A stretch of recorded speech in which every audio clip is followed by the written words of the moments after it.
ଭାରତୀୟ ରୋଷେଇ ଘରେ ମିଳୁଥିବା ମସଲା କେବଳ ଖାଦ୍ୟର ସ୍ୱାଦକୁ ବଢ଼ାଏ ନାହିଁ, ବରଂ ସ୍ୱାସ୍ଥ୍ୟ ପାଇଁ ମଧ୍ୟ ଲାଭଦାୟକ ବୋଲି ବିବେଚନା କରାଯାଏ। ସେହିପରି ହଳଦୀ ହେଉଛି ଏପରି ଏକ ମସଲା ଯାହା ଖାଦ୍ୟର ସ୍ୱାଦ ବଢ଼ାଇବା ସହ ଦେହ ପାଇଁ ମଧ୍ୟ ବେଶ୍ ଲାଭଦାୟକ। ତେବେ ଖାଲି ପେଟରେ ପ୍ରତିଦିନ ହଳଦୀ ମିଶାଇ ଉଷୁମ ପାଣି ପିଇବା ଦ୍ୱାରା କ'ଣ ଲାଭ ହେବ, ଆସନ୍ତୁ ଜାଣିବା। ଯଦି ଆପଣ ସକାଳୁ ହଳଦୀ ପାଣିରୁ ଆରମ୍ଭ କରନ୍ତି, ତେବେ ଆପଣଙ୍କ ଶରୀର ଅନେକ ଲାଭ ପାଇବା। ହଳଦୀ ଏକ ଉପକାରୀ ଔଷଧୀୟ ମସଲା।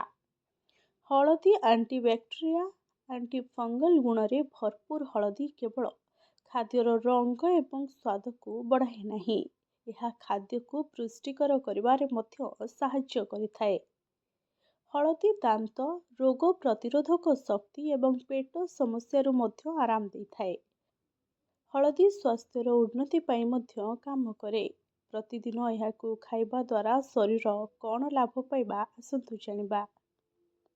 ଖାଲି ପେଟରେ ସକାଳେ 1 ଚାମଚ ହଳଦୀ ମିଶାଇ 1 ଗ୍ଲାସ ଉଷୁମ ପାଣି ପିଇବା ଦ୍ୱାରା ଓଜନ ହ୍ରାସ ହୋଇଥାଏ। ପେଟର ଚର୍ବି ତରଳିବାରେ ହଳଦୀ ଅଧିକ ପ୍ରଭାବଶାଳୀ ବୋଲି ବିବେଚନା କରାଯାଏ। ଖାଲି ପେଟରେ 1 ଗ୍ଲାସ ହଳଦୀ ପାଣି ପିଇବା ଆପଣଙ୍କ ହଜମକୁ ମଜବୁତ କରିଥାଏ।